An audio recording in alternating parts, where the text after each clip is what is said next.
Hello everyone, welcome back to our cab part one. Strain strain का मतलब होता है छानना, जैसे किसी लिक्विड का छानना, चाय का छानना।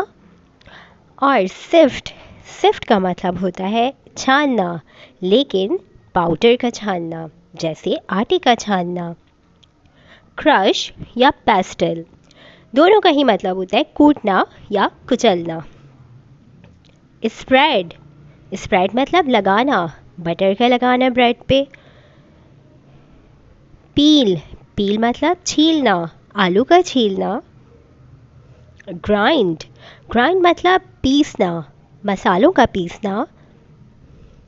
कट चॉप स्लाइस सबका मतलब होता है काटना, चॉप करना हो, स्लाइस फॉर्म में काटना हो।